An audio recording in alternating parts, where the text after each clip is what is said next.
3차 전도 여행을 시작한 바울은 소아시아 북부를 거쳐서 에베소에 다시 왔습니다. 지난주 살펴본 대로 에베소는 바울이 2차 전도 여행 때 들렸었던 그런 지역이었고요. 아볼로와 브리스길라와 아굴라가 이미 사역을 하고 있었던 그런 곳이었습니다. 또한 에베소에서 바울의 사역을 통하여서 요한의 세례만 알고 있었던 약 12명의 제자 무리가 예수 그리스도를 믿게 되었고 성령 세례를 경험하게 되었습니다. 에베소에서 바울의 사역은 오늘 본문에서도 계속되는 것들을 볼 수 있는데요. 오늘 본문을 통해서 바울이 에베소에서 어떤 사역을 했는지, 그리고 바울을 통하여서 어떤 하나님의 능력들이 나타나게 되었는지 우리가 그것에 대해서 좀 생각을 해보려고 합니다. 기독교의 핵심은요, 말씀을 증거하고 가르치는 것이 기독교의 핵심인데요. 기독교의 핵심인 이 두 가지에 집중하지 않는다면 교회는 바르게 세워질 수 없고요. 우리 성도들의 신앙 또한 바르게 성장해 나갈 수가 없습니다. 현재 교회가 바르게 세워지지 않는 이유, 성도들의 신앙이 교회를 중심으로 온전히 성장해 가지 않는 이유는 바로 이 기독교의 핵심인 말씀을 증거하고 가르치는 그 일들에 집중하지 않기 때문에 그렇습니다. 오늘날 어떤 사람들은 교회에서 반복되는 성경 말씀을 지루해 하시는 분들도 있지만 교회에서 2000년 동안 하나님의 말씀은 계속 반복되어 왔었잖아요. 말씀 증거하는 것을 통해서 교회는 계속 시대마다 세워져 왔고요.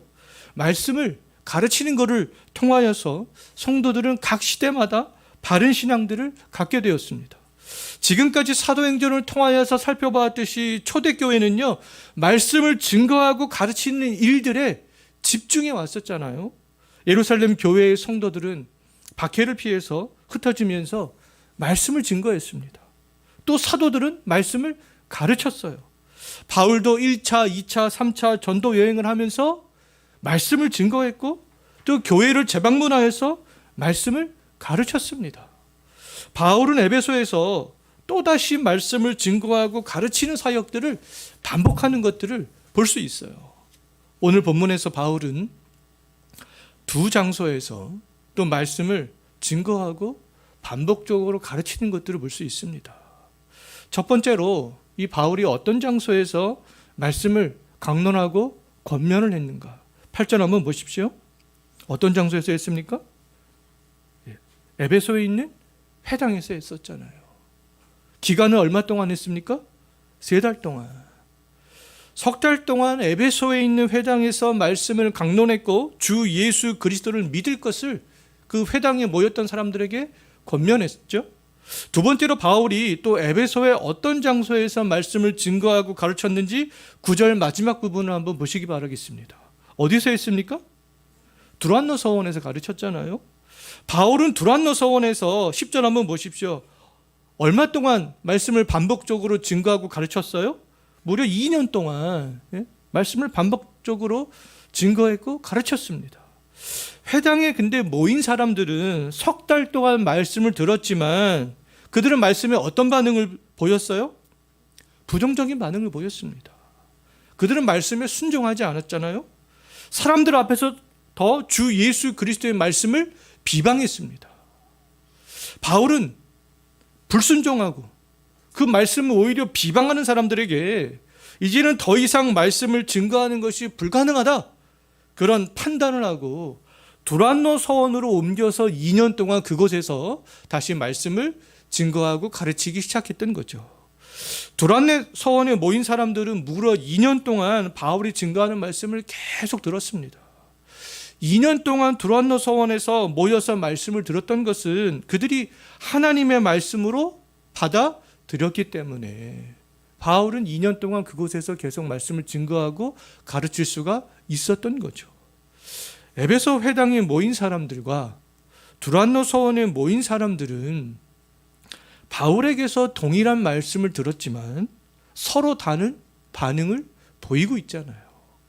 이처럼 서로 다른 반응을 보인 것은 말씀을 증거하는 바울이 전한 말씀이 달랐기 때문이 아니었습니다. 또 회당과 두란노 서원에서의 바울의 어떤 영적인 상태가 달랐기 때문도 아니었어요. 사도행전의 저자 누가는요, 바울이 두란노 서원에서 말씀을 증거할 때보다 회당에서 말씀을 증거할 때 오히려 더 열정적으로 전한 것을 강조하고 있는 것을 볼 수 있어요. 8절 한번 보십시오. 바울은 회당에서 석 달 동안 말씀을 증거할 때에 어떤 마음으로 증거했습니까? 담대하게 전했잖아요. 굉장히 열정적으로 회당에서 말씀을 증거했던 것이죠. 그런데 두란노 서원에서 바울이 말씀을 증거할 때는 누가는 어떤 마음으로 바울이 그곳에서 말씀을 증거했는지 기록을 하고 있지는 않습니다.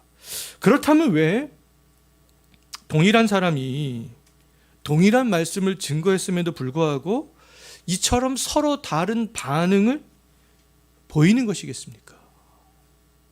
회당에서 바울은 오히려 더 열정적으로 말씀을 증거했음에도 불구하고 회당에 있었던 사람들은 왜 부정적인 반응을 보였겠는가? 여기에 대한 해답은 9절에 있습니다. 9절에. 답이 무엇인 것 같아요? 왜 그런 서로 다른 반응이 나타났던 것 같습니까? 회당에서 말씀을 듣고 있었던 사람들의 마음의 상태가 어떻다고 지금 표현을 하고 있어요? 굳어 있었다.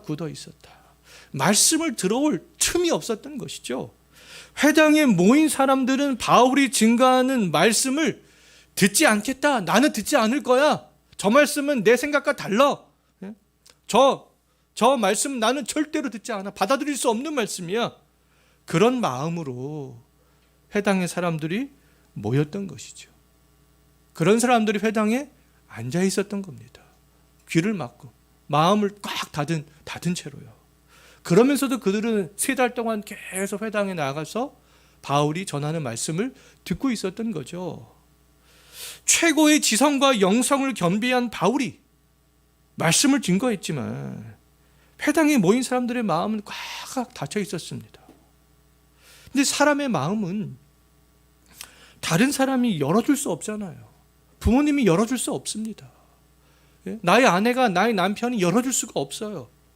닫힌 마음을 열 수 있는 사람은 누구밖에 없어요? 나밖에 없습니다. 내가 말씀을 듣겠다. 그런 마음이 있어야 마음이 열려진 상태로 그래도 말씀을 한번 들어볼까? 들리는 것이 아니겠어요? 예수님께서는 누가복음 16장 16절에서 율법과 선지자는 요한의 때까지요. 그 후부터는, 그럼 예수님 때부터는 하나님 나라의 복음이 전파되어 사람마다 그리로 침입하느니라. 또 마태복음 11장 12절에서는요. 천국은 침노를 당하나니 침노하는 자가 천국을 빼앗을 것이다. 이런 말씀을 하셨어요. 그럼 이 말씀들은 천국에 들어갈 수 있는 방법에 대한 그런 말씀들을 하신 거잖아요. 예수님께서. 우리는 오직 주 예수 그리스도의 그 복음만으로 하나님 나라에 들어갈 수 있다라는 거 아니겠습니까? 죄인이 하나님 나라에 들어갈 수 있는 그 방법은 주 예수 그리스도, 그분의 이름, 그분을 믿는 것, 그분의 말씀, 이것밖에는 없다라는 거예요. 우리가 그 말씀을 듣기 위해서 계속 앞으로 침노하면서 전진하면서 나가는 자가 천국을 갖게 될 것이다. 그렇게 말씀을 하고 있는 거잖아요. 그렇다면 하나님 나라에 들어갈 수 있는 그 유일한 방법인 주 예수 그리스도의 말씀이 선포되고 있음에도 에베소 회당에 모인 사람들처럼 마음의 문을 닫고 있는 것은 굉장히 어리석은 행동이 아니겠어요? 천국에 지금 들어갈 수 있는 말씀이 선포되고 있는데 마음을 꽉 닫고 있으면 어떻게 천국에 들어갈 수 있겠습니까? 우리들은 말씀에 대한 마음을 열고 어떻게 하면 하나님 나라에 내가 들어갈 수 있는가? 어떻게 하면 내 영혼이 정말 살아날 수 있는가? 어떻게 하면 나의 신앙이 성장하여서 하나님의 나라를 온전히 알 수 있는가? 그것에 관심을 가져야 되지 않겠어요? 그것에 관심을 갖게 되면, 생각을 하게 되면 마음이 나도 모르는 사이에 조금씩 열려지는 거 아니겠습니까? 나는 안 들을 거야. 재미가 없어. 그냥 나는 가만히 앉아 있을 거야. 그런 생각으로 오면 절대로 마음이 열리지 않습니다. 예배의 자리로 나올 때 어디서든지 말씀이 내 귓가에 들릴 때 또 우리가 생각해야 되는 것은 뭐냐 하면 말씀을 증거하는 사람의 스펙이 어떤가, 그거를 먼저 생각해서는 안 된다라는 겁니다. 자녀들에게 말씀을 증거하는 우리 부모님 세대, 자녀들보다 스펙이 좋은 부모님들이 몇이나 되겠어요. 세상 사람들이 부러워할 만한 스펙을 가진 그런 목사들이 몇이나 되겠습니까? 우리의 부모님이 그리고 목회자들이 정말 정통신앙을 가졌다면 마음을 열고 들으려고 해야 되는 거 아니겠어요? 에베소 회당에 있던 사람들이 말씀에 반감을 가졌던 것은 말씀을 증거하고 있는 바울의 스펙이 부족했기 때문이 아니었잖아요. 에베소 회당에 모인 사람들은 당대 최고의 지성과 최고의 영성을 모두 다 겸비한 바울이 말씀을 증거하고 있음에도 그들은 듣지 않았습니다. 마음의 문을 열지 않았던 거죠. 지난주 살펴보았지만 아볼로는 에베소 회당에 모여있던 사람들과는 정반대였잖아요. 아볼로는 알렉산드리아 출신으로 학문이 굉장히 높았던 사람이었어요. 오늘날로 말하면 아볼로는 세계적인 명문대학을 나왔던 그런 사람이었습니다. 정말 5손가락 안에 아니면 3손가락 안에 꼽힐 정도의 그런 명문대학을 나온 사람이라고 말할 수 있어요. 그럼에도 아볼로는 천막을 만드는 일을 했던 이 브리스길라와 아굴라에게 말씀을 배웠잖아요. 아볼로가 그렇게 할 수 있었던 것은 아볼로는 말씀에 대해서 이미 마음이 열려 있었기 때문이었고요. 하나님 나라를 향한 목마름이 그의 심령 가운데 이미 있었기 때문에 그렇게 할 수 있었던 거죠. 두란노 서원에서 바울의 말씀을 들었던 사람들도 마찬가지였습니다. 두란노 서원에 모일 때 그들의 마음은 열려져 있었어요. 내가 바울이 전하는 말씀을 내가 스펀지처럼 빨아들이겠다. 그 말씀을 들어야지. 마음이 열려 있었어요. 말씀을 들을 준비가 그들은 되어져 있었습니다. 준비된 마음으로 두란노 서원에 모였던 사람들이 그럼 구체적으로 어떤 사람들이었는가? 10절 한번 보십시오.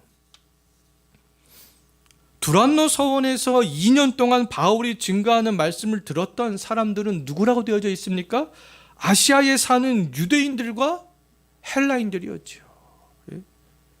에베소보다 조금 더 범위를 넓히고 있잖아요. 아시아 지역. 마게도니아 지역에 빌립보와 데살로니가와 베레아 등이 있었듯이 이 아시아 지역에는요, 에베소, 서머나, 버가모, 두어디라, 사데, 빌라델비아, 라오디게아 등이 있었습니다. 어디서 많이 들어본 지역들 아니에요? 어디서 들어봤습니까? 요한계시록에서 들어봤잖아요. 요한은 아시아에 있는 7교회에 이렇게 요한계시록을 기록해서 보내기도 했습니다. 그럼 두란노에 모였던 사람들은 이 열려진 마음으로 말씀을 듣고 아시아 각 지역에서 교회를 세워갔던 그런 사람들이 되는 것이죠.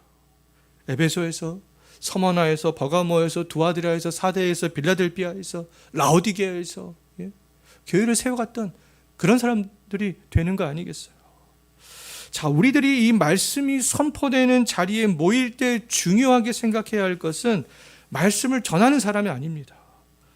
먼저 말씀을 듣는 내 마음의 상태가 어떤가? 그거를 살피는 거죠. 내가 정말 이 예배를 드리려고 이 지금 주일날 교회로 오는가? 말씀을 듣기 위해서 정말 내가 이 교회로 지금 향하고 있는가? 이 시간에도 내가 말씀을 들을 준비를 하고 말씀을 듣고 있는가? 그것이 훨씬 더 중요한 문제라는 거예요. 말씀을 들을 수 있는 그런 마음의 상태가 될 때 두란노에 모였던 아시아에 사는 사람들처럼 말씀의 능력을 경험하게 될 수 있습니다. 그리고 경험된 말씀의 능력은 아시아 지역의 7교회를 세웠던 그 사람들처럼 그리스도의 몸된 교회를 위해서 자연스럽게 헌신할 수 있게 되는 것이죠. 하나님은 두란노 서원에서 말씀을 증거하는 바울에게 또 능력을 주시는 것들을 볼 수 있는데요. 어떤 능력을 주셨는가?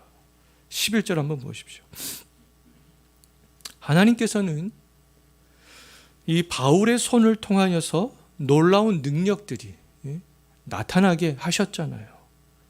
바울이 행하는 능력을 보고 있었던 사람들 중에 어떤 사람들은 바울의 손수건이나 앞치마를 가져다가 병든 사람에게 얹기만 해도 그 사람들의 병이 다 나았습니다. 야고보서 5장 15절 16절 말씀을 보면 믿음의 기도는 병든 자를 구원하고 의인의 간구는 역사하는 힘이 크다, 그렇게 말씀하고 있어요.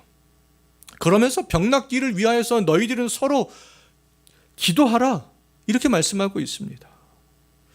그렇다면 우리와 같은 평범한 신앙인들도 우리가 함께 믿음으로 기도하면 병든 자를 낫게 할 수 있다 라는 그런 말씀인 거잖아요. 병든 자가 있을 때 우리 신앙인들이 함께 모여서 기도하는 것은 굉장히 중요한 일이 되겠습니다. 하지만 우리의 기도로 불치병에 걸린 사람이 낫는 것은 보편적인 현상이 아니에요. 일어날 수도 있고 일어나지 않을 수도 있습니다. 그런데 우리가 병 낫기를 모여서 함께 기도하는 것은 굉장히 중요한 행위라고 말할 수 있죠.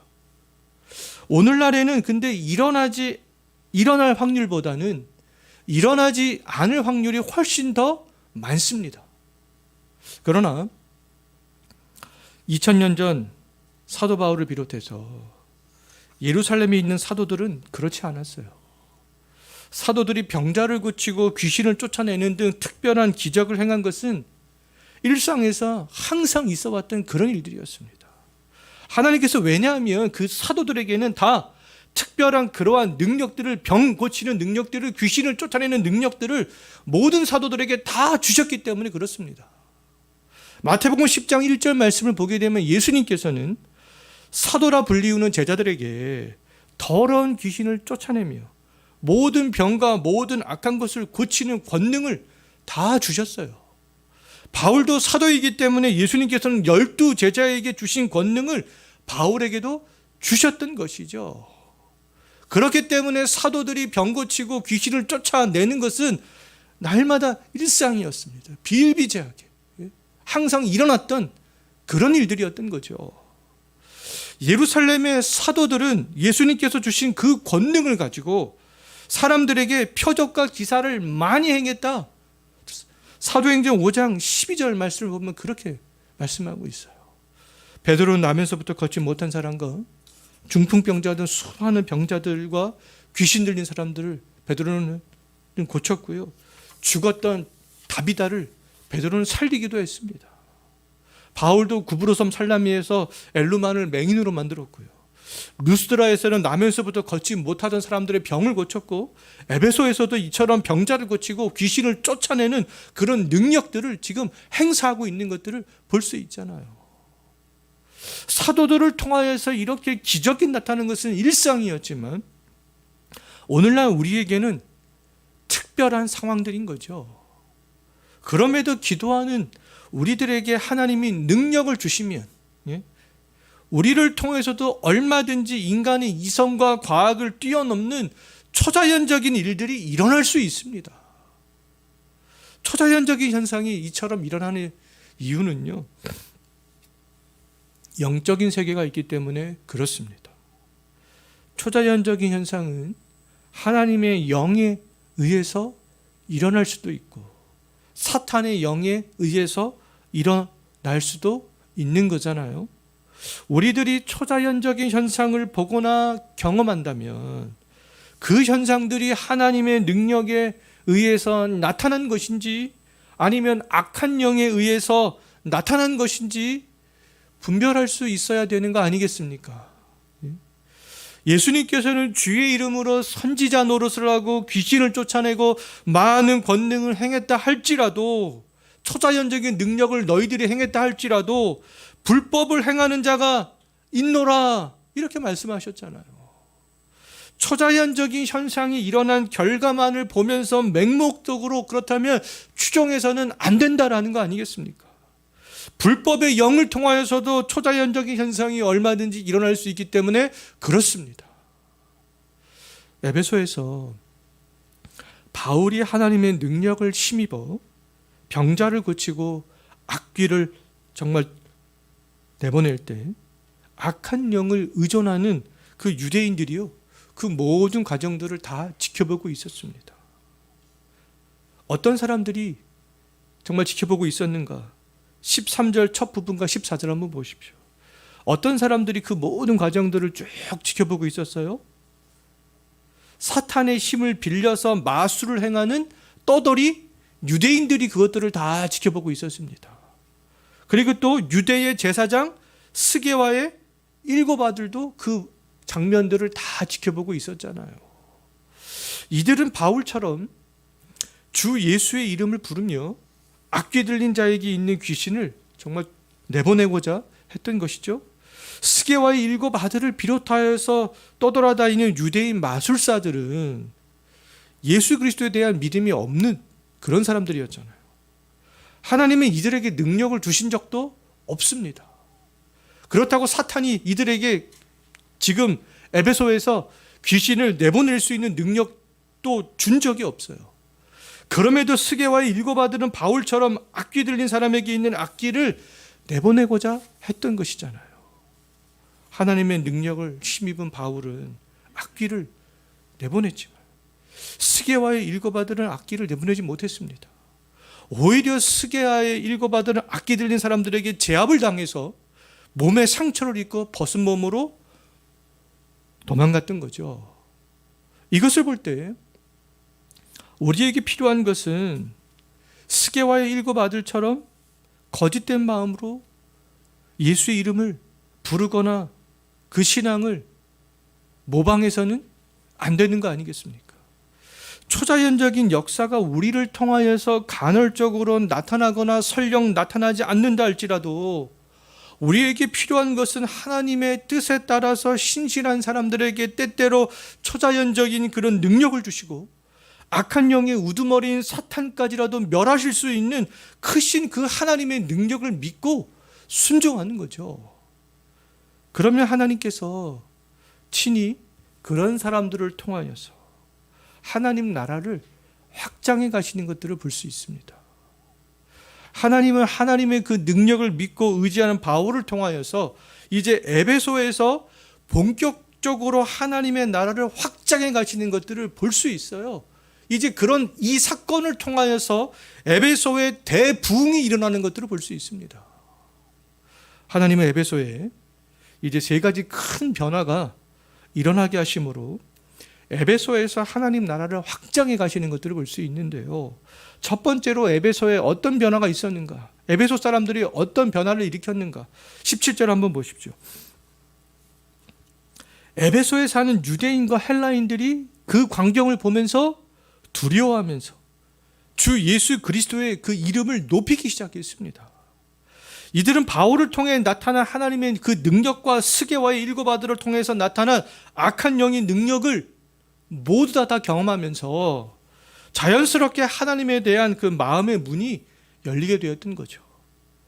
에베소 사람들은 바울과 스게와의 7 아들을 통하여서 하나님의 영과 악한 영의 싸움을 경험했지만 이 영적인 싸움은 특별한 이적에만 국한된 것이 아니다라는 겁니다.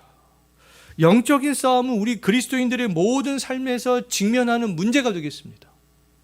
예수 그리스도를 믿지 않는 사람들은요, 에베소에 있었던 이 유대인과 헬라인들처럼 지금도 교회와 세상을 주시하고 있고요, 그리스도인들과 비그리스도인들을 주시하고 있어요.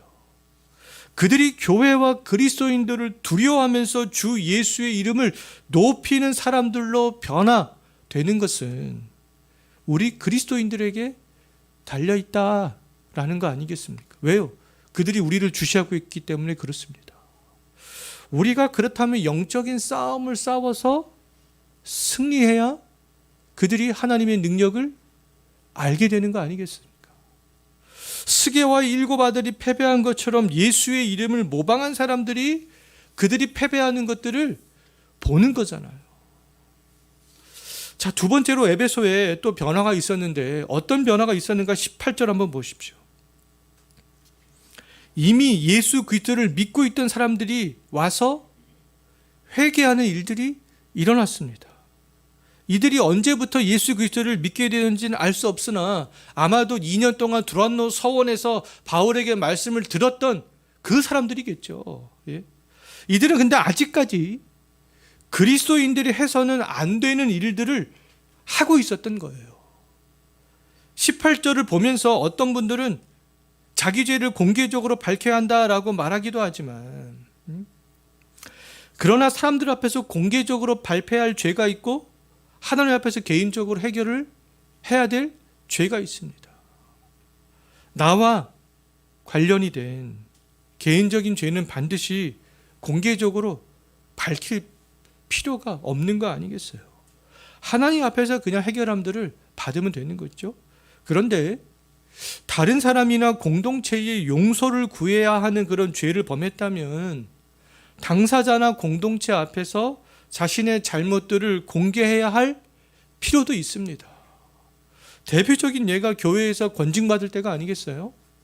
교회에서 권징을 받을 때는 모든 성도들 앞에서 권징을 받는 이유에 대해서 당연히 밝혀야 되는 거죠.